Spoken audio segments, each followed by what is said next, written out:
What's going on, everybody? We know that we are now heading into winter and there isn't a whole lot of video to do outside. A lot of things are sleeping, but we're inside, and I figured I'd take the time to show you some of the enclosures and how I have them set up. I am standing in my garage, which is technically a 4-car garage with 2 giant doors, so it's 40 by 24. And I have this system that goes around that is connected, and it has 1, 2, 3, 4, 5, 6 bodies of water. And basically how I designed this was I did a frame, I built out a rectangular box, dropped a pond liner in there, put a drain, have a lip, have an egg laying area for the turtles with a ramp, and I have a connector that connects them all. And the water will go around. You can see over here I got one of the drains, and there's a black pond turtle kind of just snooping around looking for some stray pellets there. And the water will go through and be connected. You can see the pump on the last enclosure is pumping the water all the way up to the first enclosure. So the water continues to circulate. Now, I kind of have most of the turtles separated by species or geographical location, with exception to, I believe, one of the enclosures. I've had this set up for 10 years, guys, and I have really never had any issues. These turtles thrive, do fantastic. They reproduce and lay tons of eggs. But right now, I'm going to take you around. I'm going to be feeding them their Missouri turtle diet, and I've already thrown some in here already. What I wanted to do was explain to you all the different species that I have in each setup. Now, this is the pink belly side neck, and they come from Indonesia. I also have another Indonesian turtle in here, which is the black pond turtle, or black marsh turtle. They're pretty cool. They got like a white marking on their face. Usually the females are more colorful. And I also have some Vietnamese ibersoni, which are pretty cool. They're considered to be a hybrid turtle that occurs in the wild between the Vietnamese mutica and I believe the trifasciata, Cora trifasciata. So this turtle right here was indeed, I believe, brought over from Bill McCord, as well as a couple others in here, which they were found in the food market years back. And so I think these are some of the original animals, at least I was told this. And I think they're just an amazing species. This is an adult female. I have, I think, 5 in here. 2.3 sounds about right. That's what I have, 2.3. I get eggs, but I haven't really hatched any yet, and I'm hoping to do that soon.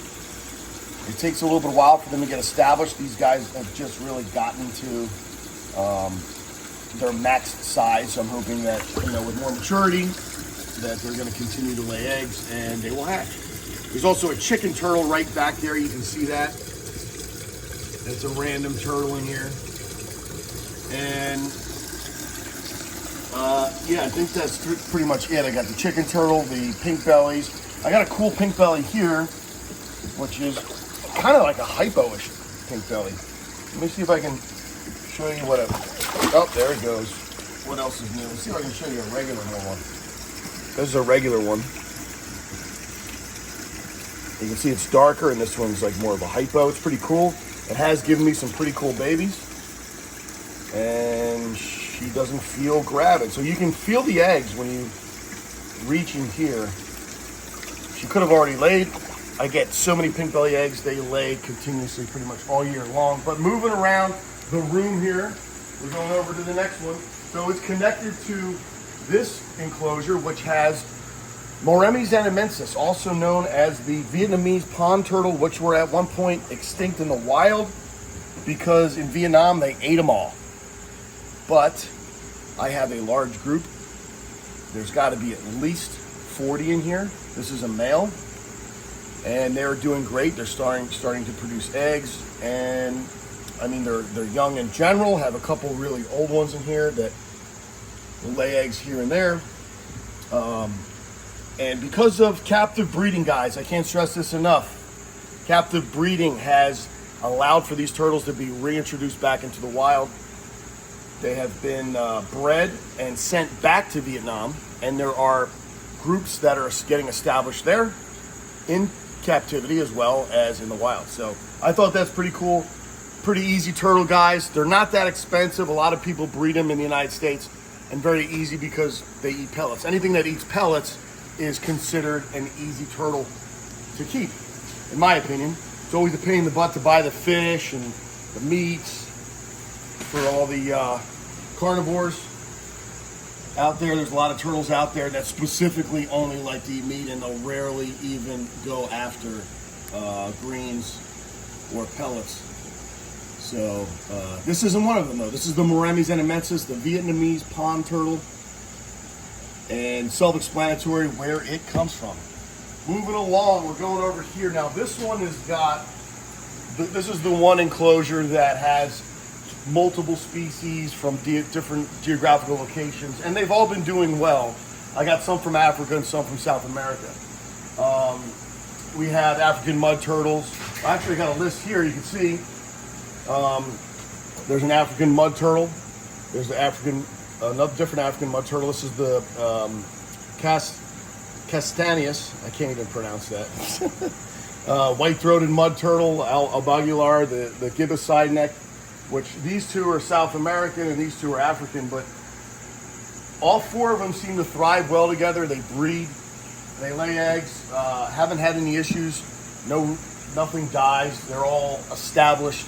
Once I get turtles from other places, it's important that we quarantine them, or they are coming in quarantine. So I'm not going to get a turtle that's just brand new imported into the country and just toss it in here with these guys, just in case there's something wrong. So we want to make sure they're established and they're eating pellets and they're doing well. They're healthy animals.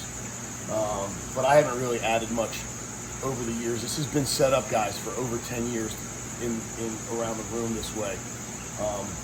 But more turtles that eat pellets. I'll take some out here. Let's see, we got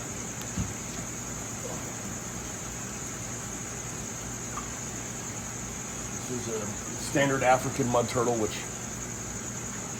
very common, not that expensive, very cheap. But the only reason why I have these guys, I mean, honestly, like, I don't really have a desire for this species. It's not like, you know, oh, I gotta have an African mud turtle. But in general, there are people out there that give me their turtles. They give me, they surrender them. They can't keep them any longer, and I can't say no, because I know that I can give them a good home, or I can find them a good home. So I take them in and I set them up, and sometimes they breed, and it is what it is. But these were a friend's turtles.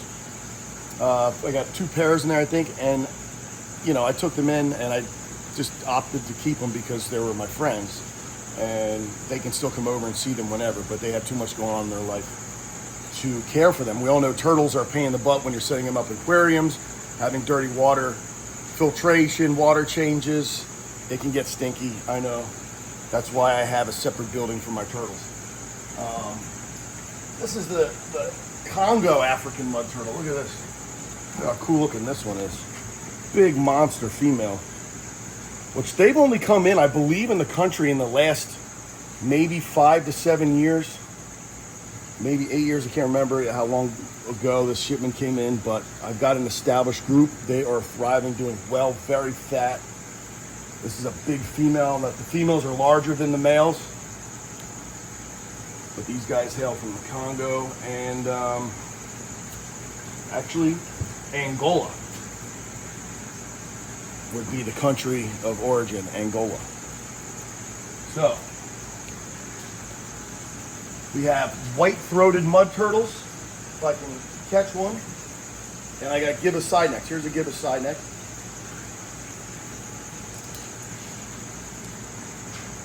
Also a fairly common turtle seen in the pet trade. They have been imported in good numbers. They've been established. There's good captive breeding going on. A lot of babies are available for people that have interest in this species. This is full adult size female. And again, another great pellet eater. Here's a white-throated mud turtle. Now, this is the albagular, which is from South America. Now this turtle itself, a lot of people tend to think that with the mud turtles that you can identify the difference between this and a red cheek based on the bottom hinge of the plastron, and that's not necessarily true. Now, yes, there are true Costa Rican red cheek mud turtles, which are over here, and I also have some from Nicaragua. They have a flatter hinge here, okay, but there are also red cheek mud turtles that'll have a curved hinge, as well as the white-throated mud turtle. But there are people out there that say, "Oh, that's the difference. That's how you tell the difference." Well, no, I've had shipments over the years. I've got tons of red cheek mud turtles, probably well over 60 or 70 red cheek mud turtles currently, and they've come in the same shipments, same locales, both with flat and mixed curved hinged plastrons here. So, but you can see this one's got like more of a duller. It's not. You'll see a difference in the shell when I show you the red cheeks. It's got like a yellowish greenish tint almost, but it's kind of boring looking. There's really no red there in the head. This is adult female, very strong, very fat, lays a lot of eggs. Another good pellet eater. And I'll just dump pellets in as we go along. Over here, I'm going to show you this is a red cheek mud turtle enclosure. You can see how these ones are more darker in color on the plastron. But you can see here's the carapace. Look at this. This has got a slight curve right here. And this turtle was Nicaraguan. There's this one over here. Look, see how this one's flat and this one's slightly curved. So really, they're same shipment, both red cheek mud turtles. So that is not true. If you ever hear anybody say that, the bottom plastron, the hinge is flatter. I have gone down to Costa Rica and other areas looking for various species, including red cheek mud turtles. Costa Rica has some really nice red cheeks. But there are a bunch of them in here. There have to be, probably in this enclosure alone, at least 50 to 60. And it's a lot of, there's a lot of turtles in here, without a doubt, but they all seem to be doing well and thriving. Look at this one over here. This one's got a pretty cool shell.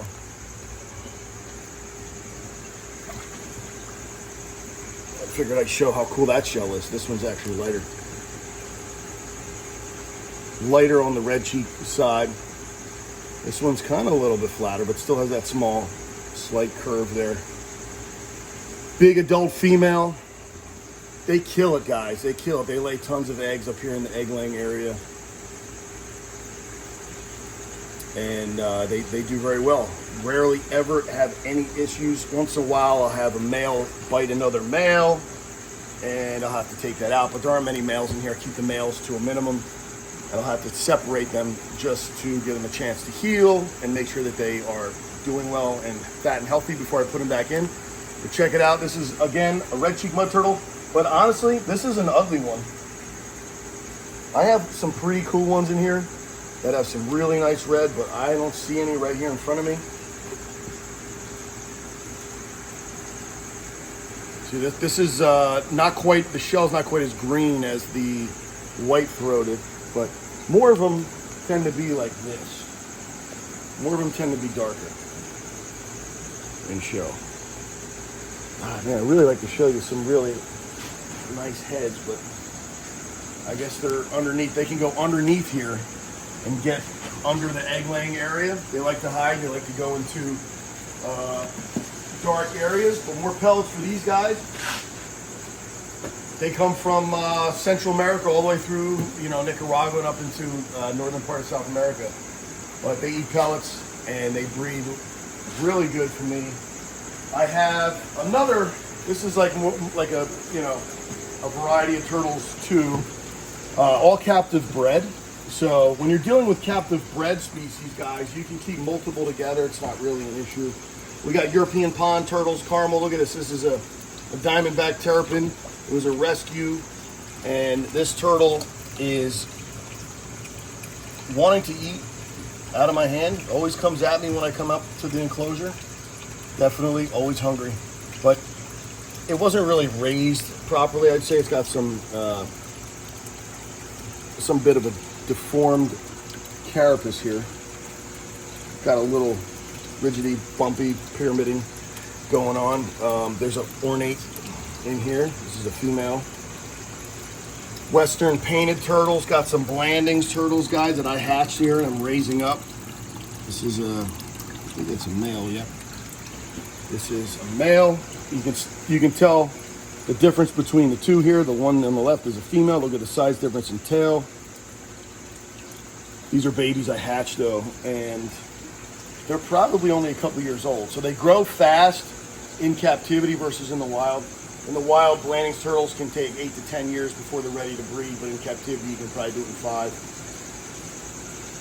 Cool turtle. Very underrated in my opinion. There are some people that appreciate these and try and breed them, but they are hard to breed unless you live in the north because they really like the cold temperatures. They need to get down low, and the problem is in a lot of the states in the north, which is where that's good for reproductive purposes, you have laws that prevent you from even having them. So you're dealing with a lot of breeders that are in the south that have to refrigerate in order to get eggs, which is also hard for them to do. So there's only certain states, like I'm in New Jersey, they're not native, they're not protected here, so you can breed them at will. And you know, hopefully we get some more babies this year. Males are young. And this is last year's Western painted turtle. This is a male. We got some Europons I raised up. This is a male. So this one was outside, but I brought it in just because it was sitting out on colder nights and seems to have rebounded. It just wasn't really active, and I don't think it was fat enough for it to last the winter. So that's another thing. When I walk the property outside, I walk around and check to make sure that the turtles going into hibernation or brumation are fat and healthy and they're able to make it through the next few months. All right, but let's give some of these guys pellets here. We got also caramel red-eared sliders in here. Check these out. Again, these are all captive bred in this enclosure. And if you have all captive bred, I'm totally okay with keeping them together. But you can see the water comes down. Now see, look, I have oxygen coming in right here, guys. I got a waterfall, I got a spillway. That oxygen helps clean the water and keep it ammonia free. So the more splash you have, the less ammonia you have in the water, the more you oxygenate it, which is a healthier environment for the turtles. I still do water changes on all these twice a week. I can do them all at one time. I got drains, I pop them, let them all drain out, plug them all, and then just fill them up with the hose. I got hoses that are stationary. All you gotta do is turn valves and they start filling up. So it's a very easy process. It doesn't take that long, and it's important to do these water changes regularly because, in all honesty, no water's better than dirty water, but these are water turtles. They do need to be in water most of the time. They can stay out of water for a period of time, but we don't wanna let these turtles get sick. So you wanna try and make sure that you're oxygenating the enclosure well. Oh, this is a young Vietnamese pond turtle, Moremis enamensis, which I just showed you over there. But you can see it's a lot smaller, and I'm not quite able to put it in with the other ones. It needs to get like another couple inches probably, but relatively, there's only a couple bigger turtles in here. Over there, there's a lot more, so it's a big difference for it. Over here, most of the turtles are roughly near the same size. Now look, check this out. I also have a young Hamiltoni Pakistan pond turtle.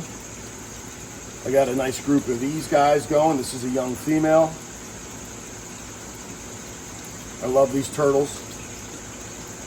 Definitely harder to get because you can't buy or sell or trade them across state lines. You can only be gifted them. So definitely harder to get for most hobbyists out there, but they're being bred pretty good, and there's a lot of them in captivity now. I think they're pretty much in every state, as people were gifting them away when they couldn't sell them. We got, moving along over to here, we got the snake necks. So we have some pink belly snappers and some Podok Voglai, which I can't see any of those. See some Murray River turtles. Here's a snake neck. Snake necks are, this is a young one. Let me see if this is a, jeez. Wow, man, this is a male. sharp claws. Look at how sharp these claws are. But how cool is the head on the snake neck? All right, now this is the best way to, well, not really. You can still get me with the nails. It's so hard to hold these turtles.